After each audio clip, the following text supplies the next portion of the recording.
Hi, HRN listeners. We're celebrating our 15th anniversary, and we have a really fun campaign and an ask for you. This 15th anniversary tour is aiming to bring you closer to unique food and music experiences in some of the most exciting cities in America. All the while, we're raising funds to support our work empowering the next generation of food system storytellers through our fellowship programs. Here's how it works. Donate to HRN and be entered into a raffle in the city of your choice to win a dinner for two at a noteworthy restaurant and tickets for two to a concert at a prominent local venue. We have incredible partners in New York, Los Angeles, Philadelphia, Nashville, Las Vegas, Charleston, Asheville, and Ardmore, Pennsylvania, who have donated a meal for two and two tickets to a concert of the winner's choice. And all donations help fund our fellowship programs, where we're helping to build essential workforce readiness skills and food system storytelling skills. Check out heritageradionetwork.org/15 to donate and enter to win today. That's heritageradionetwork.org/15. Thank you. During this time, it's more important than ever to support our friends and neighbors in the restaurant industry. Restaurant Workers Community Foundation has set up a national COVID-19 crisis relief fund. The money they raise will provide direct relief to individual restaurant workers, support other nonprofits serving restaurant workers in crisis, and offer zero-interest loans for restaurants to get back up and running. Visit restaurantworkerscf.org to donate today. And if you need a little extra motivation, you can DM your $20 donation to RWCF's co-founder, John DeBerry, on Twitter, and he'll give you directions for making a signature quarantine cocktail. Donate now at restaurantworkerscf.org.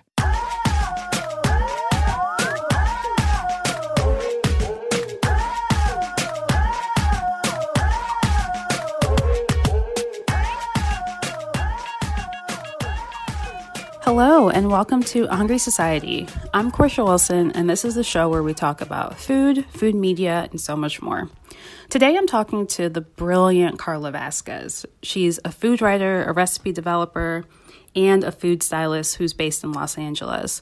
Karla's writing has been published by the Los Angeles Times, the San Francisco Chronicle, Teen Vogue, and Eater LA, among other publications. And her recipe work has been on BuzzFeed Tasty and Tastemade. But this show is about her passion project and her business, SalviSoul, which she founded in 2015. SalviSoul is a Salvadoran cookbook storytelling project that's focused on recipe documentation, cultural memory, and intergenerational healing for the Salvadoran diaspora. And it's currently the only dedicated food platform for Salvadoran cuisine.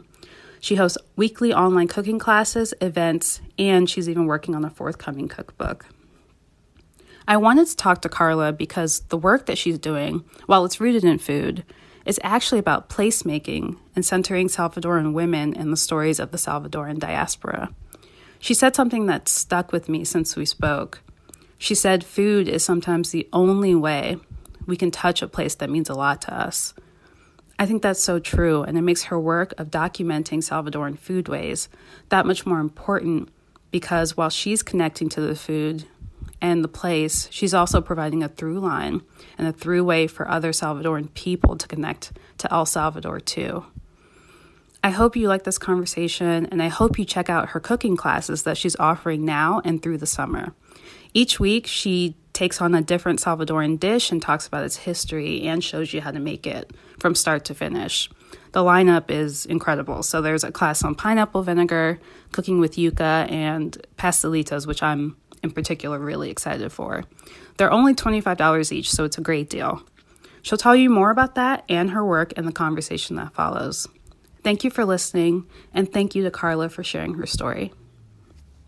Okay, so we are here with Karla Vasquez of SalviSoul, this amazing, amazing website and cooking classes and entire brand. I'm so excited to talk with you today, Karla. I'm so excited to be here. Thanks so much for having me, Portia. Thank you. So one, your site is awesome. I love how you talk about Salvadorian culture, but you also kind of bring readers along with you as you talk about how how cooking and getting together on a dinner table is so foundational to you and why it's so important. And like hearing your family's stories was always a part of your experience of eating together. And I think that's just so, so beautiful. Um, First, I want to talk a little bit about how SalviSoul came about and, why you started it. Yes. Excuse me.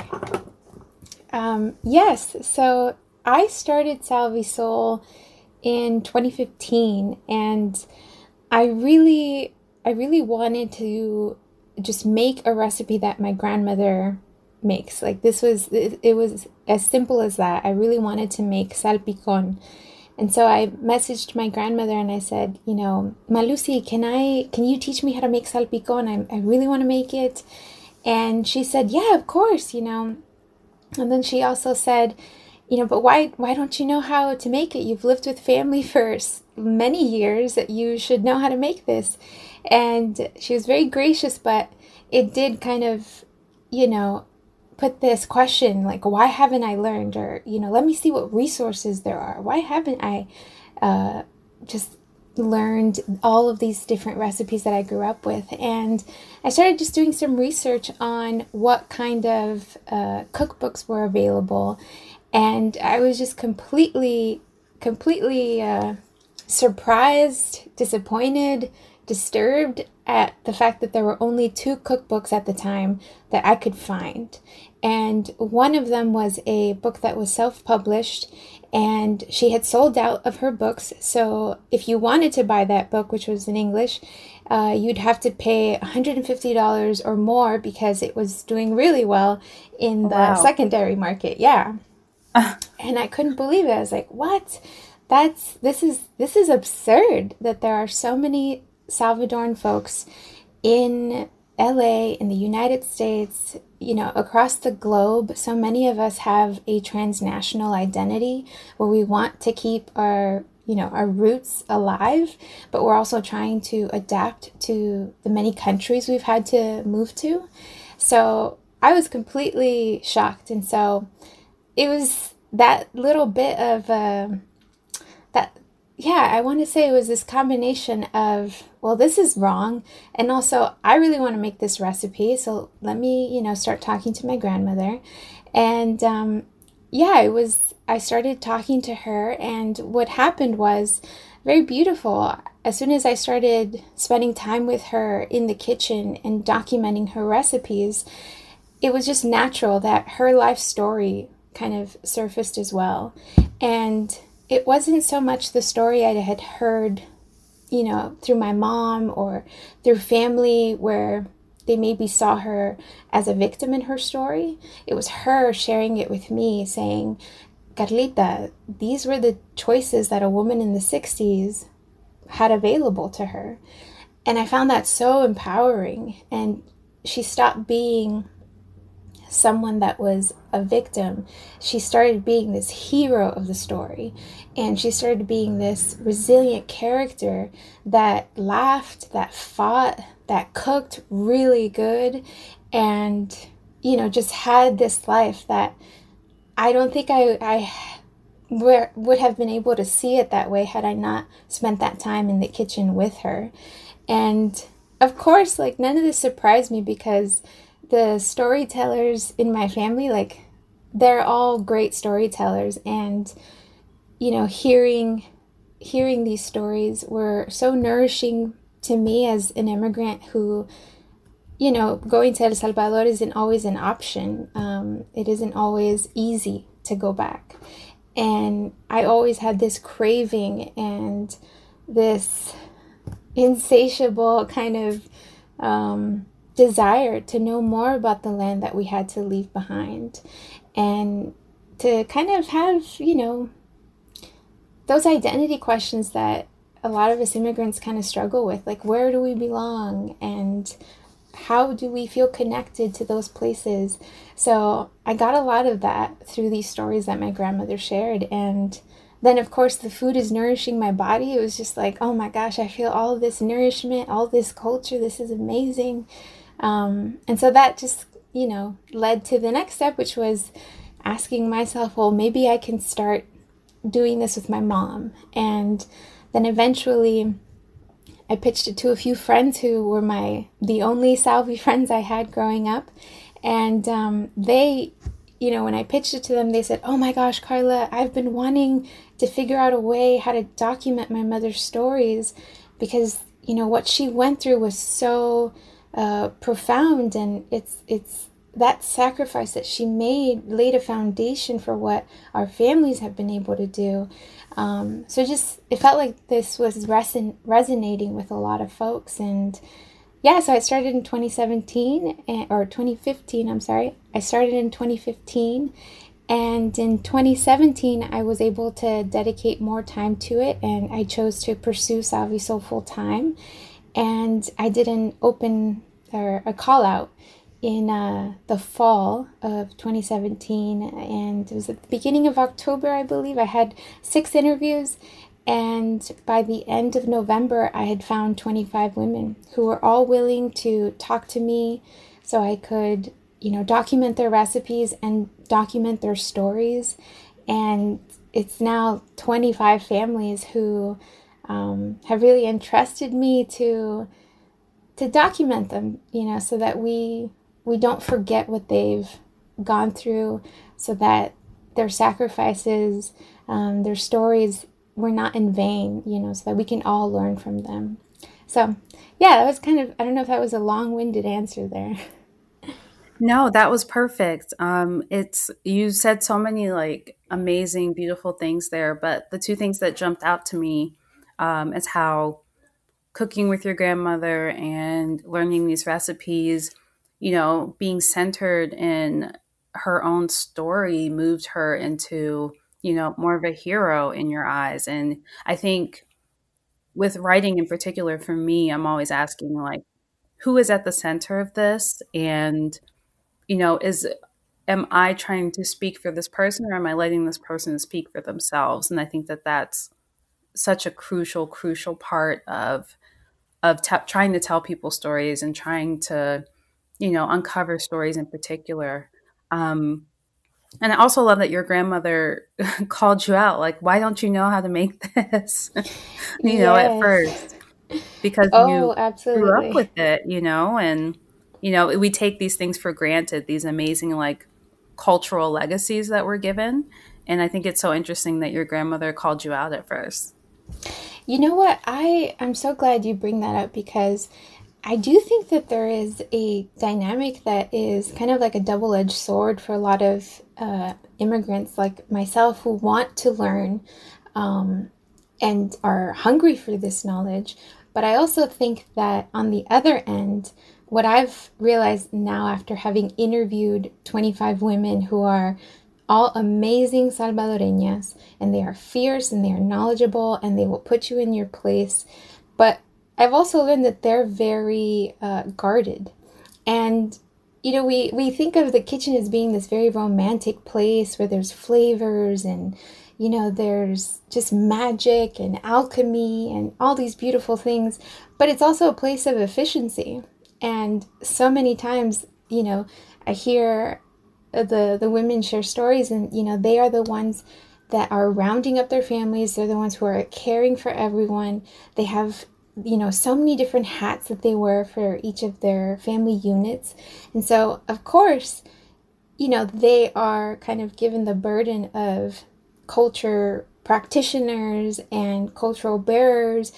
But that last little bit of being able to be cultural sharers maybe is too much to ask, because they have so much that it's hard to kind of carve out a space and say, okay, we are going to go over the ancient technology of making tortillas, that's just not afforded to working class women who are doing so much for their families. And that's just when we're talking about what they're doing at home, Forget talking about all the hurdles that face women of color outside of the home, right? So it's kind of crazy that, of course, it's hard to get that. And also I think that when I've had folks ask me, how do you recommend that I approach my family so that they can spend time with me so I can document a recipe? I have to tell them, like, you need to value the work the same way you would value the work of, say, a really famous chef who's teaching a masterclass. You're asking them to give you decades of experience of burns and scrapes and ingredients that, maybe had to be tossed because something failed in the recipe, and you're asking them to give it to you in an instant. That's not going to happen. That's an unfair ask of your mother or your grandmother. You have to say, I'm going to pay for the ingredients. I'm going to pay for a foot massage after because you're going to teach me. I'm going to take care of you from beginning to end. I'm not just entitled to what you know. I'm here to care for this food knowledge. So that means caring for you also. And so I think all of that goes unsaid.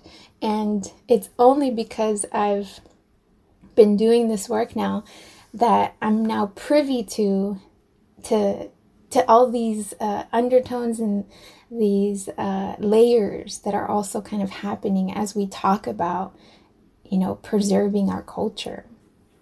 Yeah, so for listeners who aren't familiar with like the influx and the kind of wave of Salvadoran immigration to the United States in the 80s, can you briefly talk about that?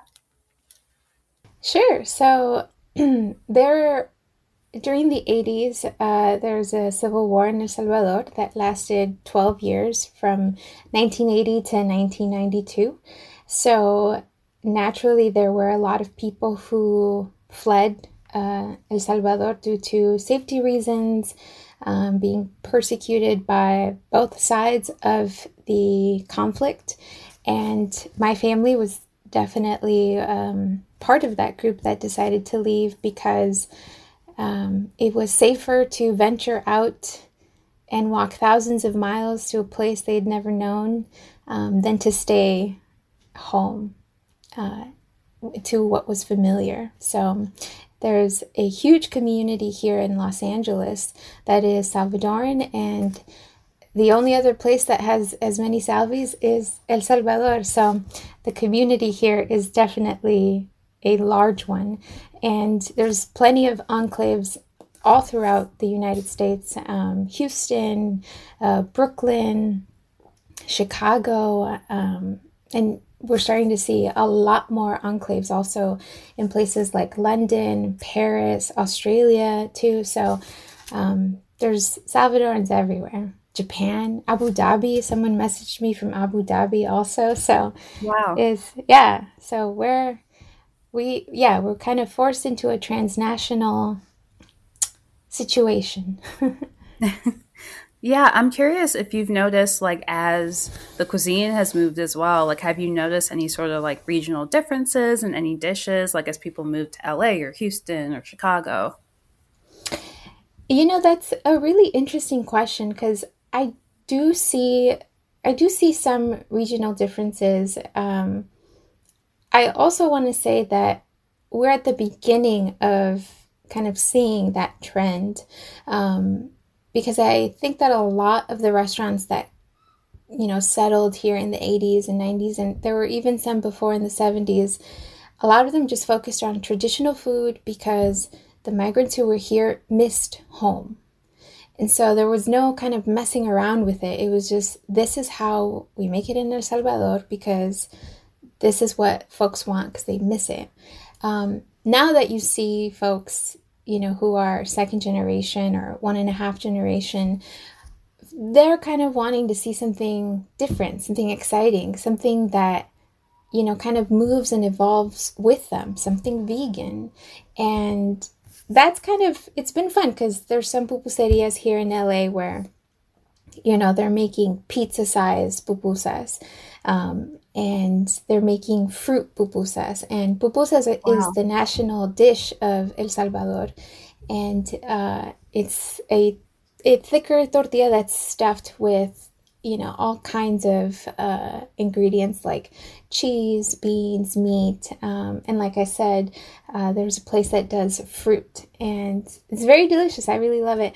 But I'm also seeing a lot of restaurants who are not Salvi, who are also using Salvadoran dishes and, doing things that maybe, kind of irk the Salvadoran community, that make the Salvadoran community upset. Because it's, we talk about... I was going to ask if there's some friction there. Absolutely. I think that, for so many of us, food is the way we touch home.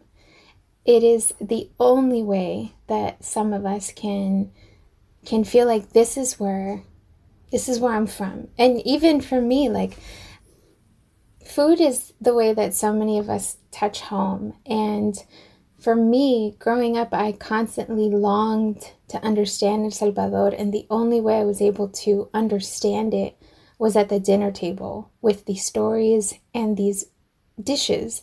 And so when you see someone who hasn't had to carry that burden, hasn't had to understand what it feels like to long for home, and the only way you can touch it is to sit at the table and enjoy this meal with others who understand it.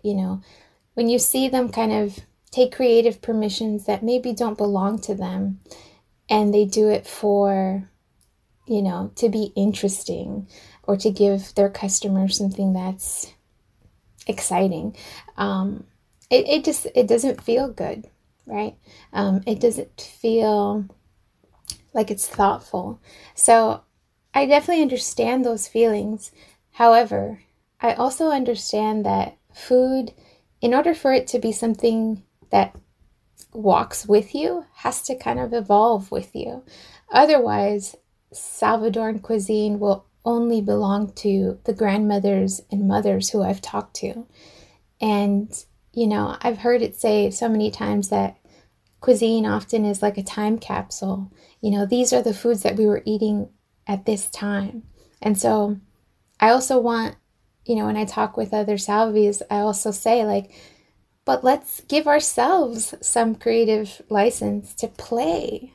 We've had to survive so many things. So let's give ourselves some permission to play and to imagine what these flavors would, taste like if we mixed it with this, or if we just evolved a little bit to see what's possible. So I do believe that we are going to start to see more adaptations, more regional differences within the cities where there are Salvadorans, because it just kind of feels inevitable that, it just feels inevitable. I think what you said about cooks and chefs taking creative license with ingredients and dishes that they haven't carried the burden of using them as trying to connect to the roots. I think that's one of the best ways I've ever heard the frustration of like culinary appropriation described. I think when people hear like, when people use words like authenticity and traditional and, all this, and people immediately, their first reaction is, oh, wait, if I'm not of that culture, I can't make it. And it's like, no one's saying you can't make it. It's just your connection to it is completely different than someone who is sitting at the dinner table, like you said, because they long for a taste of home. They literally want the foods of where they come from. It's just a completely different connection to ingredients and dishes, and I've just never heard it put the way that you put it, and I think that that's so just astute and poetic and beautiful.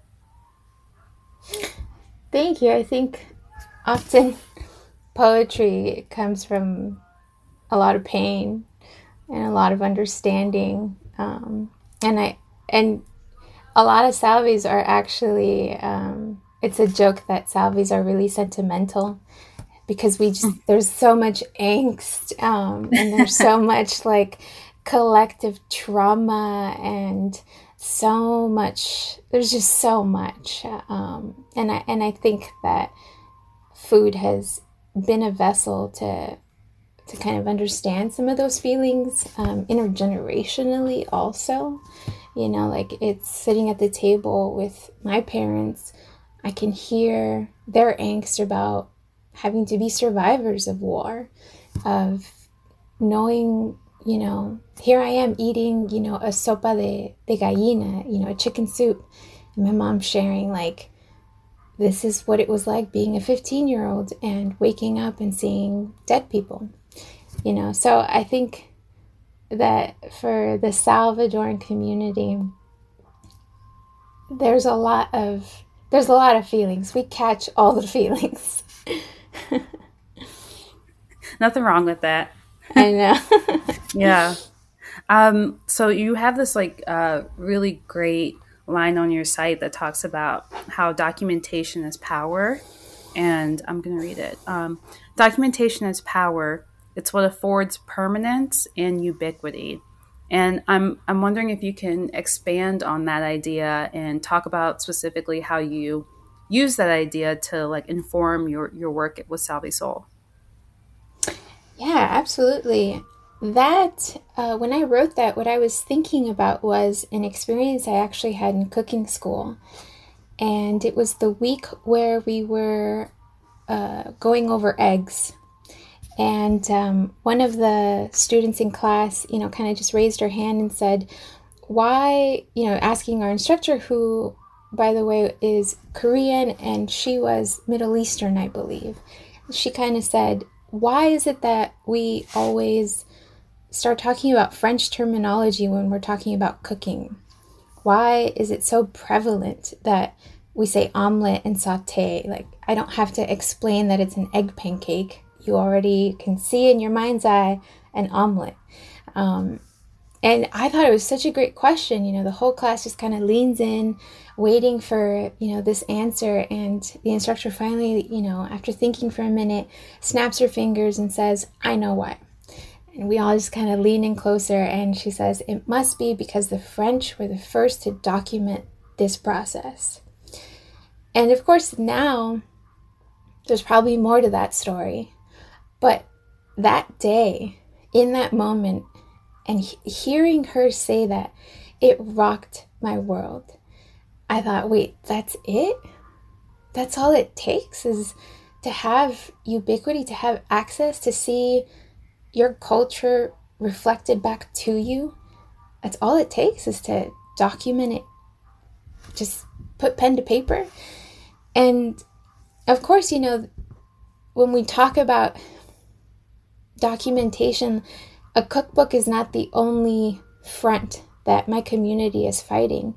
I had a professor once who said, where you sit is where you stand. And documentation as a whole is an issue that we're fighting as a community. Documentation for status in this country. Documentation to, not be separated from your family. All of these things are issues that we have on so many fronts. And so what I am really trying to do is document our stories in every single way I can. On Instagram, on the blog of my website, in this hopeful cookbook, to try to control what we see of ourselves out there, so that we can see a reflection of ourselves and we can say, I like what I see. We are a beautiful people. We have so much to give. We're not just war survivors. We're not just, what we are minimized to for the sake of, a newspaper article. We have so much. We are so much. So the whole idea of documenting is so that we can access that power of ubiquity, so that when I say pupusas maybe 20 years down the road, people just automatically know what this is. It's no longer a question. It's no longer a long explanation of me explaining, my my food history or my food culture to you. It's just, it's accepted and it's seen as, this is beautiful. Yeah, I relate to so much of what you just said. I try to do the same thing with Black foodways in this country. I think a lot of our culinary history is oral, and it's like it's passed down. And I think, I tell people French food isn't inherently better. It's just that they had more time to write things down and to create like a kitchen brigade system and to identify like this is this cut and label all these different terms and put it in books and practice it in like different structures in restaurants. And it doesn't mean that food is inherently better. There's skill and tradition and a depth of knowledge in Black foodways as well. It just hasn't been documented. And so as a writer, I find it, I find that to be one of my goals is, am I adding to the documentation that someone, next year or 10 years from now or 20 years from now can look at and say, oh, there was a Black chef or a Black family doing that, and what can I add to it?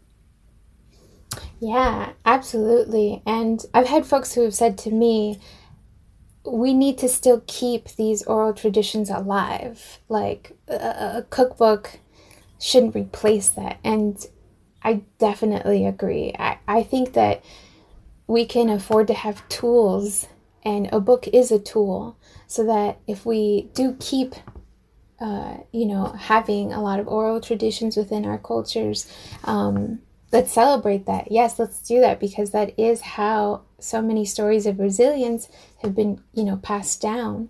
However, there is so much that is lost if we don't care for it. So I always tell people, like, please still keep doing what you're doing and making those phone calls and getting on WhatsApp video calls with your mom. Like, you don't have to follow recipes exactly, but they're there for you if there's something that your mom can't answer, or if there's something that, your community isn't sure about. That the hope is to give us more tools so we don't get lost.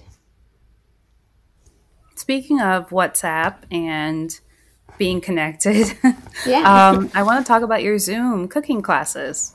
So you focus on a different recipe with each class, right? Yes. I started doing Zoom classes in April, and it's kind of crazy how things happen. I initially just put out SalviSoul on the internet, just taking up space. That was the goal. Take up space on all the platforms so people know there's someone out there doing this, and if they want to connect with me to have me interview their mom, wonderful. But once people got a hold of this, a few folks said, we want to touch this now. And there was just demand to access this now. And I thought, I don't have a book deal yet. It was just a wonderful and frustrating, kind of challenge. And so I thought, well, maybe I'll host cooking classes and people will like that. And I started hosting in-person classes, and I was only able to do about 8 to 10 people at a time. And then, COVID happened, and quickly trying to pivot and trying to figure out, how do I still serve my community who still wants access to this? And, through suggestion of a friend and just kind of feeling like, okay, let's try this out, I thought, let's put up a class for every week. We're going to do a Salvi recipe every single week for a month in April, and we'll see what happens. And folks just loved it. I was getting people from Japan, like I mentioned, folks from all over the world saying, oh my gosh, I can finally take your class now. I've been dying to take it. A person from Boston just last week who was in one of my classes said, I really had been wanting to take your class since last year, but I can't I can't come to LA. So thank you so much for hosting them on Zoom. Wow. That must feel so good. Oh my goodness. Yes. It feels so validating, and it feels like, the community is taking care of SalviSoul with me. We're both fighting for it because we both know what it means, right? And I've had, when I had in-person classes, I had someone who drove from San Francisco to LA to be a part of the class. I had someone who drove from San Diego to LA to be a part of the class. So it's just blown me away. And, in the class, they're usually about an hour and 15 minutes. Sometimes we go a little over. And I do go over the recipe. I go over, relevant facts about, how to make this, techniques. But then what I love most, and what, a lot of the participants love most, is I dive into some of the food history. We talk about some of the politics that surround a certain recipe or ingredient. We talk about what this meant for the diaspora, how it's changed, how this recipe has changed from what it is in El Salvador to fulfilling the needs of the diaspora here, in the US. And I quickly started to see that these classes are not regular cooking classes.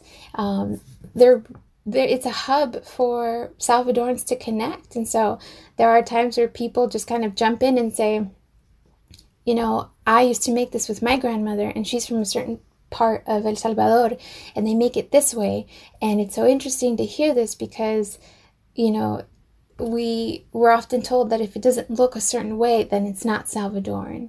And so there's this whole kind of new world of like, are there regions in El Salvador that do things differently? Yes. But we have been able to access that conversation because, of several different reasons. But it's just been a beautiful space where Salvies can come and ask questions and connect with other Salvies across the world. And then it's been also cool to see, a few folks who are not Salvies, but their spouse is Salvi. And they'll say, my husband's mom passed away, and she really, this dish that we're going to learn today was her, the dish that he loved most of hers. So I want to make it for them. So it's definitely more than the recipe. It's the whole culture that, we're talking about. And I look forward to them all the time. And I'm always, after the end of every class, I'm always like, wow, we're doing it. Like, we are really connecting. We're taking up the space. We're feeling stronger because we were doing this work together. It's just an amazing feeling. Yeah, that's so beautiful. So where can listeners find out like more information about your Zoom classes? Where can they sign up? Yeah, so the Zoom classes registration and the schedule is on SalviSoul.com. And there's a list of classes. All of the summer schedule is up, and I'm working on the fall schedule right now. So yeah, everything is on SalviSoul.com. Oh, that's great. Can you give us an idea of like what dishes are coming up and like what dishes you're thinking about for the fall schedule? Yeah, absolutely. So what's coming up this Sunday, we are doing a class on rellenos de whisky, and it is a vegetable dish that is super popular in El Salvador, but you will rarely see it in restaurants here. If you eat rellenos, it's because your mom makes it, and it's a vegetable that's stuffed with either cheese or meat, and it's covered in an egg batter and then fried and finished in a tomato sauce. We also have a class on pineapple vinegar. Pineapple vinegar is used in a lot of different recipes in Salvadoran cuisine. Let's see what else. We have a class on empanadas, which in Latin America, empanadas can refer to, a pastry that's filled with something sweet or savory. But in El Salvador, it's actually made from mashed plantain that's stuffed with a custard and fried. Yeah, so those are coming up. And in the fall, I'm still I'm having fun with it, kind of trying to figure out what folks want and also just doing things that I think would be interesting. So doing a class on different kinds of atol, which is a hot corn-based beverage, and potentially doing another baked good, semita de piña, which is a pineapple sweet baked good. So lots of things. Wow, that all sounds really, really good. I'm making, speaking of, cooking food that we took for granted growing up, I'm making stewed saltfish, plantains, and Johnny cakes tonight. And I'm very excited and thinking about dinner already. as you were talking, I was like, maybe I'll start dinner right after this call. I know what you mean. It's torture sometimes, trying to think of or trying to just do food writing and trying to do recipe development. You're just I'm just hungry all the time. Right. Great. So we're going to take a quick break and we'll be right back with more with Karla Vasquez.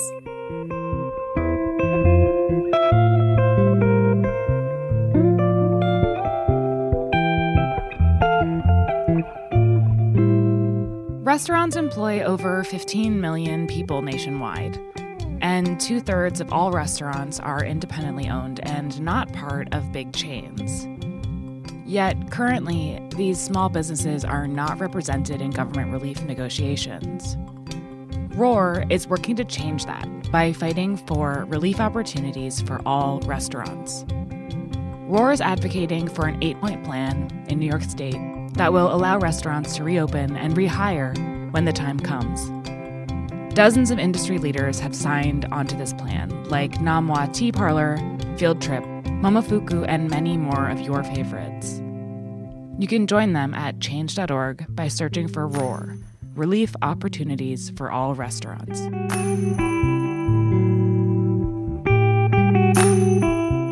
All right, so we are back with Karla Vasquez of SalviSoul, and now we're going to get into a bit of, we're going to talk about the role that dining has played in your life, which we have definitely already gotten into, but we're going to tease it out a little bit. So you talked about, at how at the dinner table, there was always, the stories of your parents and your grandparents, but I'm curious what was on the table. What are some memorable things you remember your family cooking? Let's see. So one of my favorite foods that, excuse me. So one of my favorite foods that I remember eating a lot of was mojarra frita. So it's a giant piece of fish and it's fried and everyone gets one whole fish for themselves. And I remember as an 8-year-old feeling oh my gosh, this Saturday we are having mojarra frita. And it was just such an exciting feeling. Yes, it's going to be a chill day and we're going to have the vegetables, we're going to have rice, tortillas, everything. It was just an exciting meal. Wow. I also, yeah. So everyone would get a whole fish? Yes, a whole fish. And I remember my brother and I, we would trade, I couldn't stand the head of the fish. And so I'd give him the head and he'd give me the tail. Nice. And one of the things too I remember was that my mom had a rule, if you wanted mojarra frita, you needed to make sure that you were a responsible eater, which meant that you weren't going to be talking because you have to look for the bones and you don't want to be choking on bones. And I remember telling her Mom, I will be good. I will eat very slowly and I will make sure that what I'm eating won't have any bones. She's like, okay, if I can trust you with that, then we will make mojarra frita. I was like, you can trust me, Mom. And so it'd often be like, we'd all be really excited, but kind of eating in like silence. Like, we have to be careful that we're not going to choke on any bones. Otherwise we won't get this again. Which is like a pretty brilliant plan if you're a parent and you have kids, like how to have a meal at peace. Yes, that's very smart of your mother to do. Yeah. And also getting fish bones like trapped in your throat like really, really sucks. So she did you a favor. Yes. But yeah, I mean, the weekends were big eating days for us as a family. We'd do cleaning in the morning, calling family in the afternoon, and around dinner time, I knew my job was to set the table and kind of help her with, salad or beverages and putting it all out there. And if we had family coming over, this is when they'd, show up. And then it was eating and story time. And sometimes I really dreaded the stories because, there'd be something that from what we were eating that my parents, it would jog their memory of something or a funny story or maybe a sad story. And without any disclaimer or anything, they would just start sharing. And I remember there'd be a few times where my cousins or my brother would slowly kind of disappear. But I would just stay there. I loved it. It's just like I wanted more. I'd get seconds just to kind of hear them talk a little more, like, so tell me more about this story that, when you got caught running in the coffee fields because, you were doing some naughty thing. I couldn't get enough of it. Wow. Like you've talked about how formative that would be, but even just like hearing it secondhand, I can only imagine like how foundational that would be for a family and for a child to hear. Yeah. And, now as I reflect back on that time, I think about how important it was also for my parents to share who they were, to maybe decompress about something that they'd been carrying.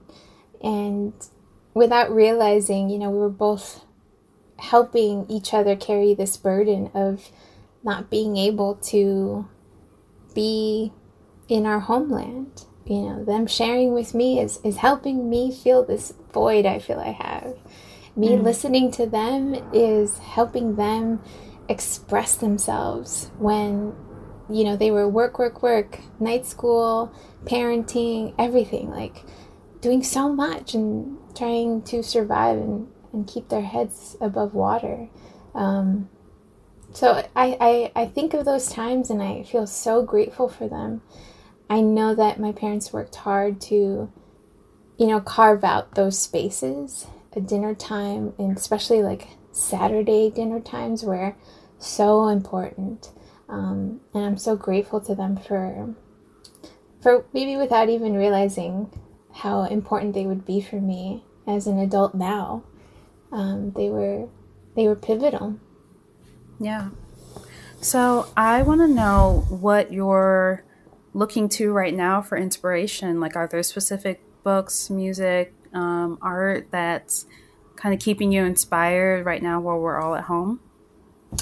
Yes, I feel like I am consuming so much because I'm home and I just finally have time to watch shows I've had on my watch list or read things. But some of the things, I'm reading a lot of cookbooks, things like Zaitun by Yasmin Khan, Downtime by Nadine Redzepi, reading some Central American anthology, watching really cool shows like Little Fires Everywhere and Never Have I haven't Ever. Watched that yet. Oh, it's so good. It's so good. I was sad it ended, and then everything else I thought to watch after I finished that was just a disappointment. Like, but it's not Little Fires. But it's not Little Fires. And as far as like listening to music, I think I've made a playlist that I've called "Fuck Them." Can I say "fuck" on your show? You can, yeah, you can swear as much as you want on this show. Go Awesome. for it.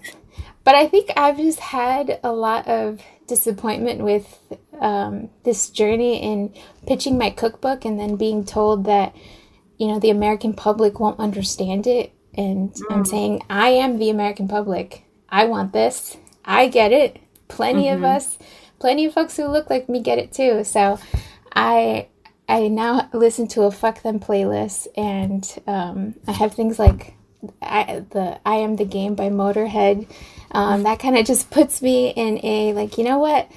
We are just going to be best because my people deserve to see themselves in something beautiful, and fuck anyone that doesn't get it. Just fuck them. I'm done with trying to explain it to folks who don't want to see it, who don't want to understand why it's important.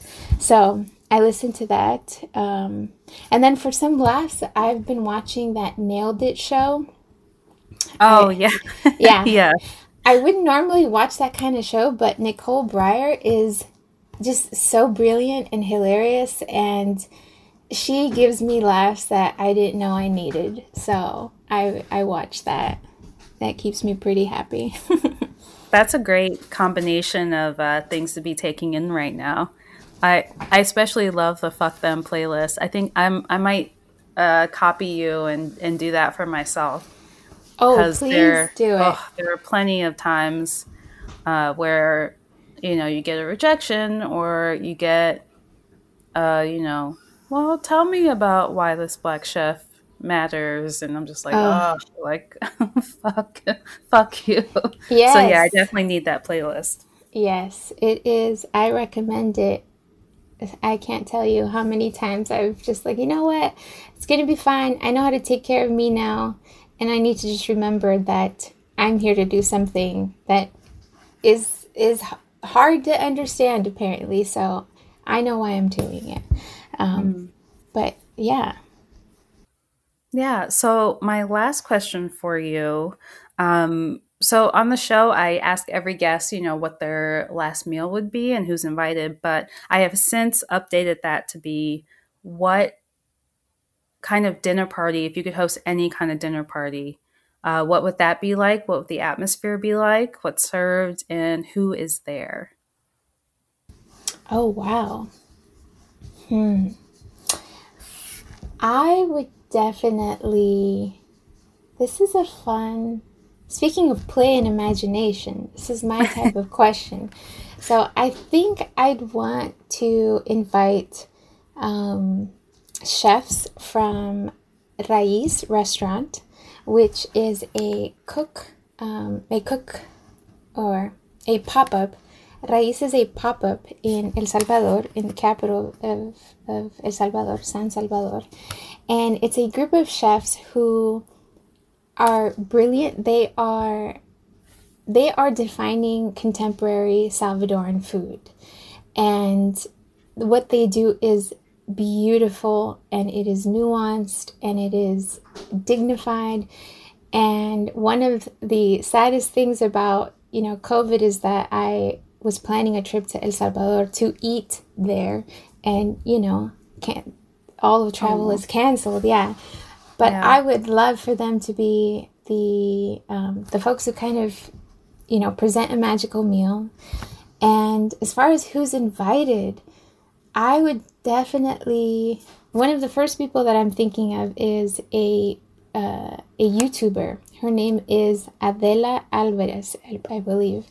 And she's one of the first YouTubers who started doing Salvadoran recipes.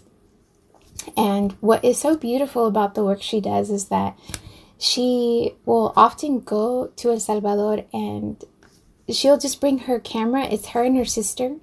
And they are talking to a lot of the women who, you know, are making tortillas on the side of the road. And, you know, she's just doing a lot of this like guerrilla filmmaking and a lot of, food anthropology without a fancy title. And, she will always finish talking to them and say, I have little packages of makeup that if you want, they're free. I just want to know how I can care for you. And she does this all because of her YouTube base, who help fundraise so she can do this. Wow. And I just think that that's a perfect way of, illustrating to folks like the Salvi community wants to care for the Salvi community. We know that we need each other, and I just think she's such a badass person, and I want to meet her, and I want to just chat with her and say, like, how has this been for you? Like, how did you get this started? Like, I want to hear your story. So definitely her. And there's probably, if I think about this long enough, I'd probably just fill the table with a ton of women who have been pioneers in food and who have, had that fuck 'em attitude. I want to be at a table with a table full of women who've had fuck 'em attitudes and who have done the work and been excellent. It almost doesn't matter who else is there, as long as they're women with that fuck 'em attitude. It would be a great dinner. Wow. Yeah, that sounds amazing. I'm going to go look up that YouTuber. Can you say the name again? Yeah. The name of the YouTube channel is called Cocina con Adela.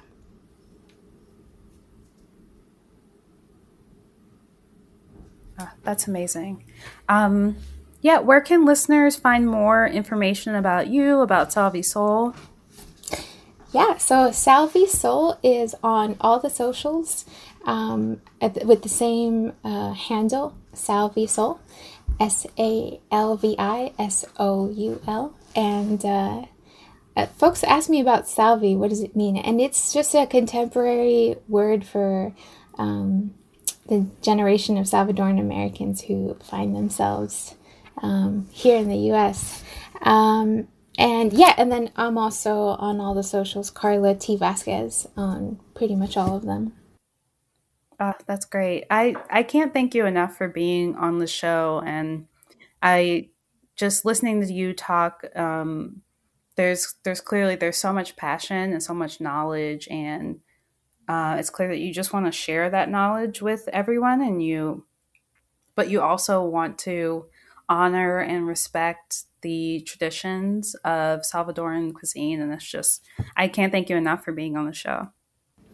Thank you, Korsha, so much. This has been a dream to talk to you.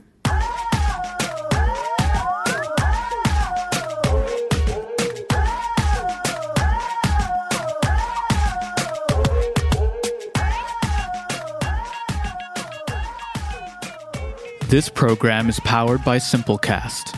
Thanks for listening to Heritage Radio Network, food radio supported by you.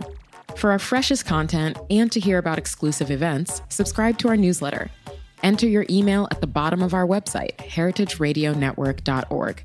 Connect with us on Facebook, Instagram, and Twitter at heritage_radio. Heritage Radio Network is a nonprofit organization driving conversations to make the world a better, fairer, more delicious place. And we couldn't do it without support from listeners like you. Want to be a part of the food world's most innovative community? Rate the shows you like, tell your friends, and please join our community by becoming a member. Just click on the beating heart at the top right of our homepage. Thanks for listening. Hey there, I'm Lee Ullman here with some big news from the National Young Farmers Coalition. We're partnering with Heritage Radio Network on a special season of The Farm Report. It's all about what's happening with the Farm Bill and how it impacts farmers and eaters. I am growing diversified vegetables on land that's been in our family for 150 years. And so with the pandemic, gentrification, property values going up, we had to sell the land and we lost it. Join us as we uncover the untold stories behind this massive piece of legislation that shapes how we grow our food, what we eat, and so much more. The problems we have had, those are things that come from earlier Farm Bill and USDA policy, right? Like Earl Butts, get big or get out. You know, it's my responsibility to know not only what I'm eating, but then like how that all came to be, and realize like, wow, like this piece of legislation, all this money, like it's technically something that I support as a taxpayer. While Congress debates the next Farm Bill, this is not just an invitation to listen. It's a call to action. Be part of the conversation. Subscribe to the Farm Report on Heritage Radio Network, wherever you listen to podcasts.